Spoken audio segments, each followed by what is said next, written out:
आं फैद' दिनैथ' रबिबार जाहैबायना लोगोफोर दाबसे जायगायावहाय फुटबल मेच दं दिनै फाइनाल बेखौनो नायनो थांगासिनो जोङो नोंथांमोनहाबो नुगोन खेलाया देंजार जागोन बोरमानि खेला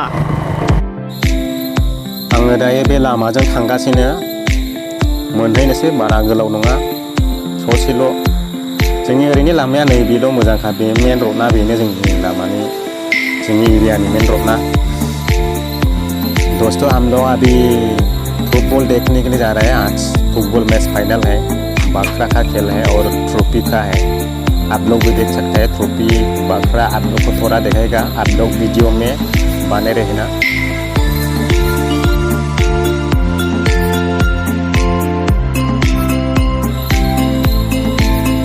लामाया नैबे ससेयाव जोबथा बरिया नुखायो लामा सेर सेर औवा लाइन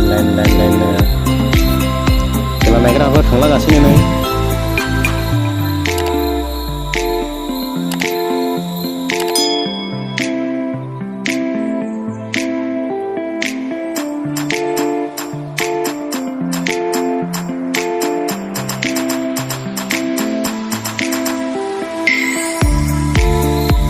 नुहुरबाय बैनो नै सिला ओइ सेंग्राफोर फैद'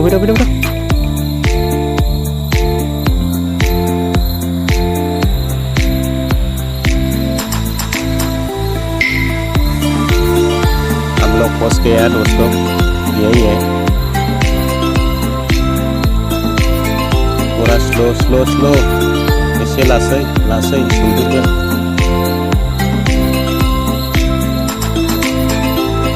वाओ आज तो बहुत पब्लिक आ रहा है यार देखने के लिए रास्ता पूरा बाइक साइकिल से भर गया देखिए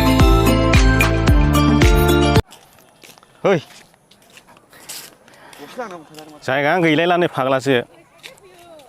दोननोनो साइकेल बाइकफ्रा आयौ देवबारना दिनैहाय हाब फिलावो माथो मानसियानो एसे हाइफोर लाहरदोब्रा मुंफोर खोन्थालाबाय हरदो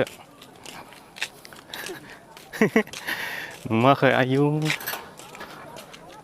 फाग्लासो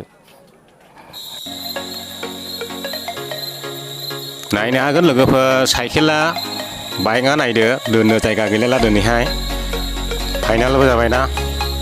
आयौ सिख्लाफ्रा समायना फैगौलै हनै दोस्तों देख सकते हैं हम लोग पहुंच गए अभी जगह पे यही है वो फुटबॉल बाउंडर है फिल्डा बेनो लोगोफोर अभी वहाँ जाके देखेगा प्राइस क्या है हम खेलाया दाबो जायाख' दासो गान लादों गेलेग्राफ्रा नायग्राफ्रा आरो ओरैबायदि दंफैसै नै जेरैथिंबो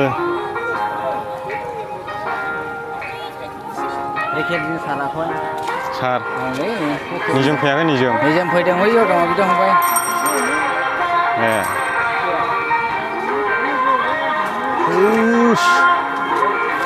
ड्रनसो नांगौमोन ड्रन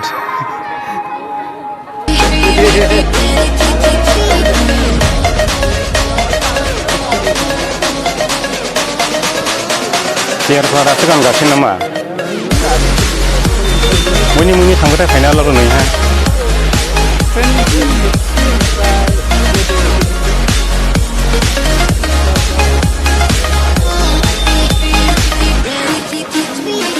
मानसियाबो जागोन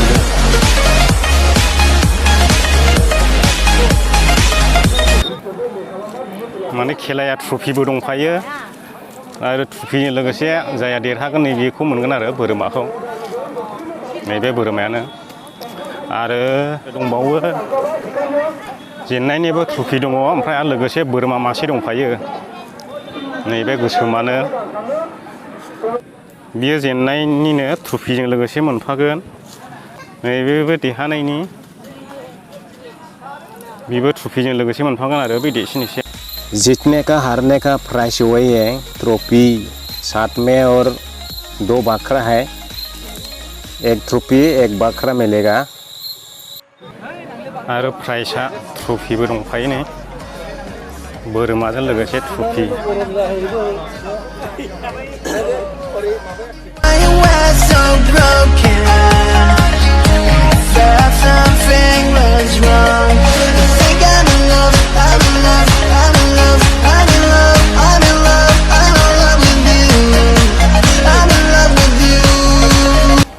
थांनायसैलै गरथाम गाहाम जाबाय माथो नायनो बायदिला खामानि गैला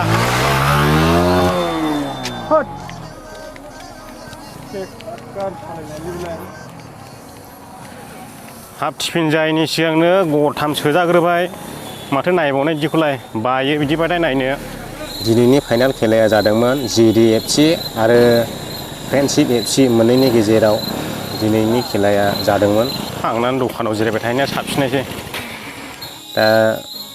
फ्रेन्डशिप एफसिया गरथामाव सोजानानै दङमोन दा समाव खेलायानो इन्टारेस्ट गैयालै फाइनालावसो जौगुनु फाइनाल लायनो ट्रफि बोरमा दंलायोमोन दिनैनि भिडिअ'आ बेखिनियानोमोन आं भिडिअ'खौ बेयावनो दोनथ'नोसै जुदि नोंथांमोना भिडिअ'खौ मोजां मोनदोंबा लाइक होदो आरो चेनेलाव गोदान हाबफैनोब्ला अननानै चेनेलखौ साबस्क्राइब खालामदो हायोब्ला शेयार खालामना होदो अननानै एसेनोसै गोजोननाय थाबाय नायनायनि थाखाय बाय बाय